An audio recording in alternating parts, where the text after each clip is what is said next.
Yeah, I see a coolant pump down there, auxiliary pump. Oh, wow, it's already unplugged. Yeah, you can see the connector sitting there to the side. Somebody's already tried that. So it's a lot more screwed up than that.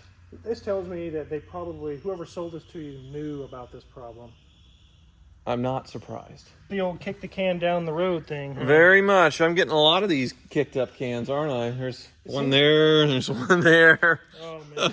Welcome to Hoovie's Garage, the dumbest automotive channel in all of YouTube. And after weeks of waiting, it has finally arrived. My Fisker Karma is here in Kansas, in my old barn here on the farm, charging up so we can head up to the Car Wizards. This is a hybrid. It is a plug-in hybrid, so about 50 miles of electric range when new, and then when that runs out, a motor, an Ecotec 4-cylinder turbo from GM kicks in, and you have unlimited mileage range. So on principle, it seems like a really cool car. Plug-in hybrids, it makes a lot of sense. EV for around town, but on a road trip, you have a lot of power. And then you put this thing in sport mode, and you have both combined for over 400 horsepower. Sounds great, but it was a major failure for Fisker. They only made a little over 2,000 of these before the battery supplier went bankrupt, and then the cars were no more. They were brought back briefly as an electric car, but that didn't last. And now there's the latest Fisker out that is near bankruptcy and on life support, which we'll talk about later in the video. But first of all,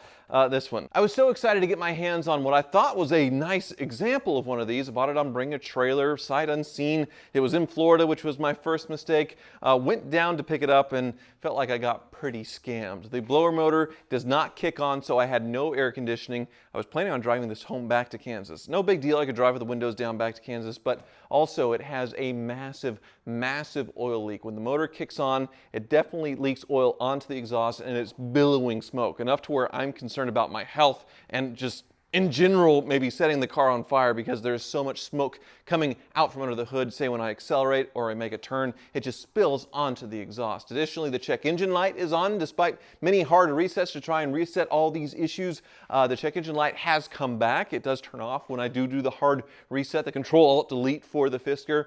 And there is a major shake on the highway, which I assume is from tires being blocks from sitting for so long. I suspect this Karma has sat for years. So I went to pick it up and noticed all these issues right as I was driving off. No help from the seller.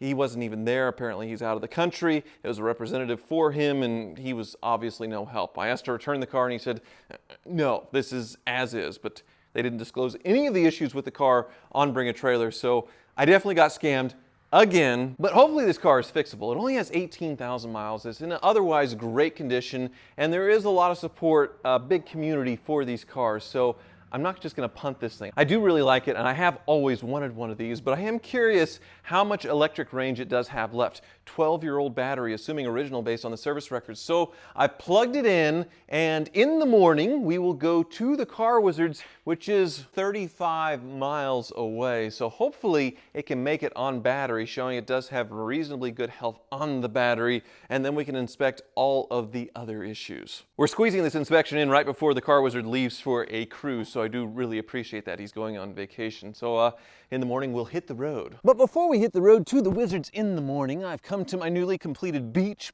by the pond here on the farm, checking out the sunset. And also, I would like to thank BetterHelp for sponsoring today's video. I was matched with a BetterHelp therapist a few years ago, and just having someone to talk to that had no connection to anyone in my life who could look at it all objectively and help me gain new insights, it was huge. I was dealing with some loss, not very well, blaming myself actually for the loss of someone very close to me, my grandmother, and BetterHelp kind of helped me deal with that, organize my thoughts, among other things, including some stress and self-confidence issues that I was able to talk through.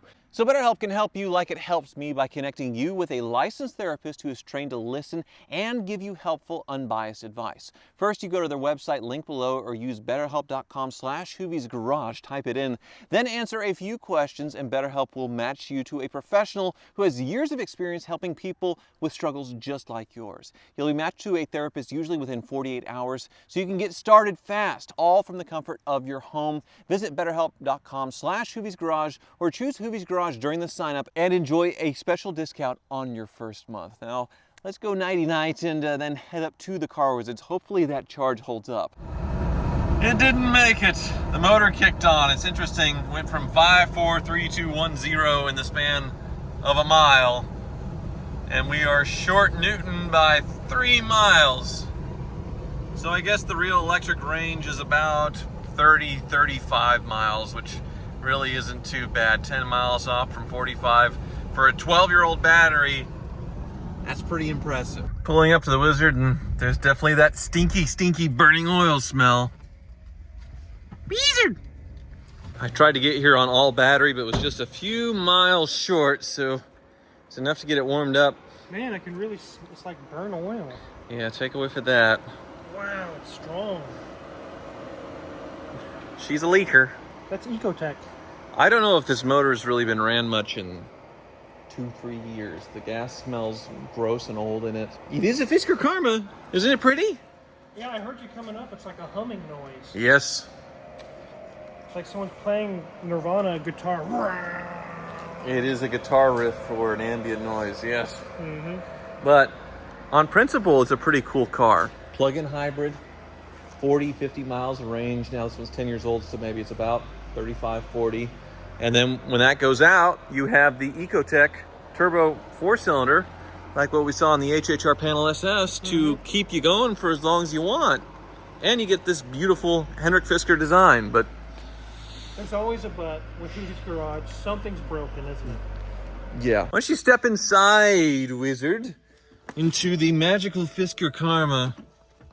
You know, this the door switch on to get into the car reminds me of an XLR or a C7, C6. Correct. A lot of GM parts in here, not just the drivetrain, but then look, the steering column, all the switches and things. Oh yeah, that's C6 GM. Corvette. A lot of GM in here. The push button. I feel like some of the switches. Yes. So when I turn this thing on, I am greeted with the check engine light. And these cars, they have a hard reset, sort of like a Control-Alt-Delete by pulling that kind of plug over there on the passenger fender. And I did that for 30 minutes, again for 45 minutes. It didn't fix any of the issues, but it did make the check engine light go away, but it has now come back. Okay. So the big issue is, other than the smoke, like there's some sort of leak around, I'm guessing the valve cover, I go to turn on the climate control. Nothing. It won't respond. You can tell it's connecting to my inputs and it's clicking, but it will not kick on the climate control. It's reading 0 degrees outside. I don't know why it's doing it up there as well. I wonder if that had something to do with it, but I can't switch it to anything. I can switch it to Celsius, negative 17 outside, and I can go through and do anything, but the lagging is unbelievable. Like, come on. See? Like changing radio stations. This looks like one of those Chinese radios you get off of Amazon. Right. It's cool that it has a very tactile feedback, like it pops when you push the button. Like you can feel it kind of move, like you're pushing a button. That's neat. But it is very, very laggy, and obviously I have no blower, so no heat, no air conditioning, no nothing. Check engine light. Also, yeah, the leak like I mentioned. And it does shake on the highway going 65, 70 miles an hour or above, because this thing has been sitting a lot for years. Probably flat spots on the tire. Right. The previous owner left the country. His employee just basically threw me the keys and said good luck, and didn't disclose any of the issues to me. I bought it on Bring a Trailer for 20 grand. So there's this poor guy in Philadelphia. His name is Fisker Philly, and he is the expert, and he restores these. And he said that he could help me. I could send him the car to fix it, or at least for the blower motor, he gave a tip to, I guess, remove the passenger cowl cover and then unplug the coolant temperature sensor, because something will go bad and that'll draw too much power away from the HVAC unit to where it won't kick on. If you unplug it, that'll fix it. So I'm assuming he means taking this off, right? Yeah, it's probably a cabin filter, I would imagine, right here. Yeah. Look through in here. Yeah, that is a cabin filter. I don't see anything there. He said by the wiper motor, so it'd probably be in the middle, right? Okay. See if I can get... So I see a coolant pump down there, auxiliary pump. Oh, wow, it's already unplugged. Yeah, you can see the connector sitting there to the side. Somebody's already tried that. So it's unplugged. The one tip he gave. and it still doesn't kick on. So it's a lot more screwed up than that. This tells me that they probably, whoever sold this to you knew about this problem. I'm not surprised. Yeah. Man, what a shame. It sat in this warehouse, seems like, for a very long time. I picked it up, immediately couldn't get the air to blow cold. And basically I said, hey, any ideas on how to make this work? I looked at the owner's manual trying to figure out if I was hitting the wrong button or something. It wasn't me. There were so many other issues. The smell of the motor with the oil smoke, the shake, the check engine light, no air conditioning. I was supposed to drive this thing cross-country home from Palm Beach to Kansas. I was like, no way. I mean, the tire shake alone, I had to replace the tires, and then who knows what else because it's been sitting so much. So I asked to return the car. They just ghosted me. Ghosted you? They did not even answer any of my questions. They just completely ghosted me, and I was nice and polite. They just dropped a turd on me.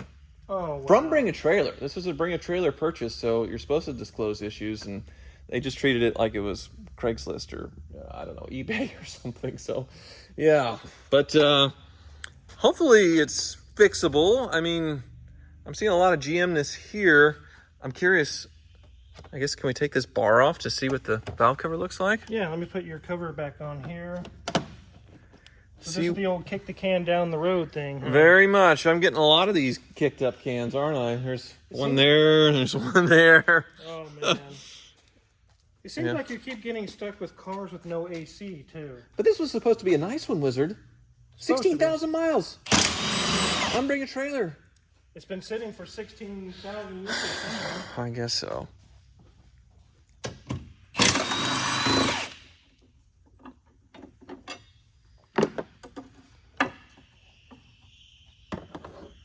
Okay, I'm seeing Ecotech Turbo, so they didn't cover up the Chevy part very well. Nope. Oh yeah. Yep, there's a Chevy symbol over here, and there's a bunch of GM, Delphi. Yeah, that's an Ecotech Turbo for sure. All looks very familiar, but I'm not seeing any obvious huge oil leaks. The exhaust is on that side. Right, So around the turbo. There's the turbo. In the HHRSS, this was all kind of covered. Like you couldn't see it because it's all packed in so tight. It's kind of cool to see it mounted traditionally. yeah, I don't really see. Okay, so this is all oily in here. You see that? Mm-hmm. So I bet if we pull these coil packs out, which there's only obviously 4, we could probably take these 2 out. I bet there's oil all filled inside of the spark plug holes. See, there's oil over here. Oh yeah. It's this valve cover gasket. So the gasket around there, and then there's the little holes around the Spark plug spark tube plugs, seals, and those can fail as well. Mm-hmm. We could take a couple out and see. All right. Hopefully it doesn't break like the Cyber Dump truck thing did. The what? Cyber Dump. Okay. Yeah. Please be careful. They're saying that you don't know how to remove tabs. You've been removing tabs all your life. Yeah. So, and obviously that's how a tab works. You push down on it and it comes out, which is what the Cybertruck is supposed to do, not explode in your hand. Those people that made the comment probably have never worked on a car in their life. Right. All right, let me go get a tool. So everything looks good in there. Huh. So that's not leaking oil. There's a lot of it in this valley, though. Did they spill? That wouldn't be... Maybe no, it looks dry there. So I feel like when I take a turn, it builds up, looks like in this valley, and I take a turn and it dumps. It makes it even worse. Mm-hmm. I bet that it's coming from this, just the valve cover gasket around this hole where these VVT actuators are, solenoids. Actually, there's solenoids. And it's building up along this and pouring out the back. Yep, look down there. Yeah, there's sort of a canal going right there. I do see it. It splashes onto your exhaust from there. So there it is. So no big deal on that one. Actually, it looks really easy to reach, given its placement compared to the Cobalts and the HHRs. And Yeah, I'm just glad that it didn't snap and break on me. so does anything else look scary in here as far as a nightmare to work on stuff? It looks pretty simple to me. Yeah, it doesn't look scary at all. It would be scary getting into the electric motor part of it, but other than that, it's just a GM Ecotech. Yeah, the battery seems healthy. The range is pretty good for its age. The motor kicks in well other than the smoke. So really that big issue is getting the climate control to kick on. which is kind of important. Put the rubbers back in. Ah, does that just keep water from getting into there? Yeah, there we go. Nice to have a barrier. I've never been very good about using those. I don't have to anymore. You don't either. No. Well, other than the plug already being undone, no big nasty gotcha surprises there. So, guess we'll see what's going on underneath, huh? Yep. Yeah, maybe we should just all start driving Ladas like Eastern Europe, simple, easy. They don't have these kind of troubles, do they? No, they don't. Yeah, so let's see what's going on with the Fisker Karma, 12-year-old plug-in hybrid, which... So that's like the electric motor there. That is the big drive motor, which normally you don't see that exposed. Man, that's a big boy. Look at it. It is huge. So combined 400 horsepower going to the rear wheels. It's pretty fast, but it's still a very heavy car. So I wouldn't call it like super fast. Yeah. So what kind of suspension setup do we have here? Just normal? Normal coil springs and yeah, it just looks like a normal car as far as that's concerned. Nothing active about it, huh? I don't think so, unless there's wiring up top. I don't think so. Then it goes right into just flat nothing. This is like Kansas when you look at Kansas. Right? Just nothing. Yes. You can see all your oil pouring out here. Oh. No, there's no drive shaft or anything. Yeah, it'd just be wires going to the inverter. So I'm curious about the battery. I'm guessing it's in the middle there because this seems hollow and this seems like floor, right? Yeah, maybe it's in the battery. For only 50-mile range, it's not going to be as big as this entire thing. So. And there's something coming out of here with coolant. It says outlet, inlet. Is that probably for the battery cooling, I would imagine? Yeah. I would imagine the battery's here. That's coolant for it. And then something high voltage right here saying, don't touch, which I just touched. You did. Yeah, cool. What's this? Look at this weird... Okay, so this explains the hot exhaust smell. This looks like a structural member. It's actually the exhaust. Because it goes to these mufflers on the side. Two little... It's like the SLR McLaren. It is. And it's leaking right onto the exhaust. So that is the smell I'm getting. I guess when I floor it and take a turn, it dumps out of that valley onto this muffler or whatever the heck this is. So that comes out of the turbo right into this big chamber here. So it says over here, Bosel. Yes? Where's that from? I don't know. I don't know where it's from, but it just comes right out here. Look. Huh. Yeah, that is on both sides. Really cool. This car was built or assembled in Finland. So, looks like we got a little more fun here. That's from the drain plug. Just from the drain plug? Okay. Well, you can do an oil change anyway. I don't think it's been done in years. And then this is very interesting. It is a very interesting car. It really is. The technology is pretty cool. Yeah, that lower subframe or whatever the heck it is has a pattern design to it and looks very, very beefy. Look, United States of America. So that was cast there, but it was assembled in Finland. How are the brakes? Pretty good looking brakes, 18,000 miles, I can't imagine. Yeah. Nothing fancy about the suspension. It says Fisker Sax, but made in Mexico. Huh.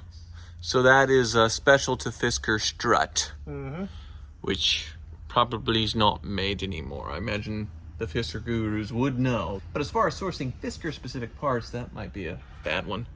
Have you noticed any play in the steering? Because this bushing is completely torn here. Oh. I mean, no, not really. I mean, it's still usable, but it's definitely... I don't even know where you would get those from. Right. I guess we'll have to check and see, but yeah. All right, and then the front, a lot of cooling. I mean, it looks more like a normal car here. Right? You see the intercooler duct up there, then here's the radiator. Normal fan. And then they have a bit of a pass-through, I guess, for brake cooling. You see these two circles? Or those look like separate, those maybe they're intercoolers, or... I guess the air just needs to flow out somewhere, yeah, so that's why they did it. The core in there, you see the silver? Right, I see it. Yeah, it's a pass-through. So it's like a porthole from a yacht for intercoolers. Something's missing here. It's being held together with zip ties. There should be a panel here. I'm sure there's an underbody panel that was supposed to exist that no longer does. That's pretty common, but you're not going to be able to tell me in 5 minutes what's going on with the HVAC. No, not in 5 minutes. So I guess you can investigate further with the check engine light and the blower and we'll see what we got. Well, hopefully we can get some answers for you.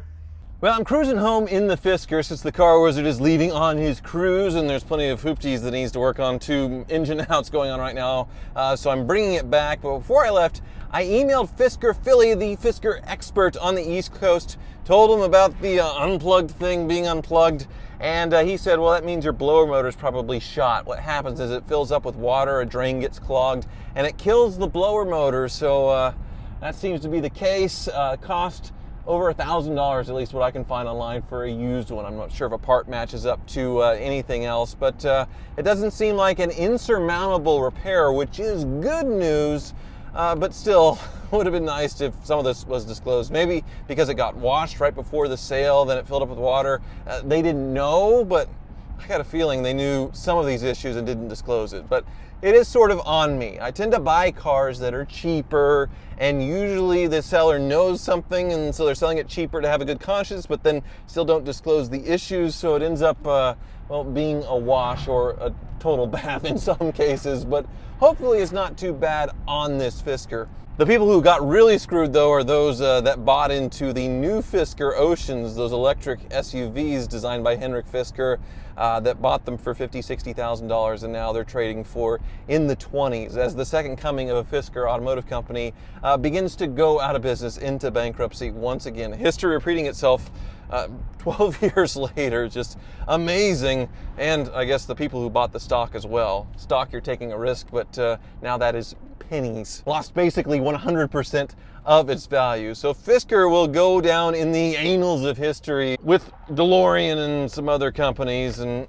that's a shame because it is a brilliant name behind it. A legendary designer like the BMW Z8 I have was penned by Henrik Fisker, but the car companies, at least the engineering, all the issues, all the things, history repeating itself with the Fisker Ocean as it did here in 2012. They just can't build a car that works and have a company last for very long. So kind of a shame. I'm still thrilled though to have this rare piece of history, and I do really like the way it drives and looks and feels, so I'm not going to give up yet. Thank you so much for watching.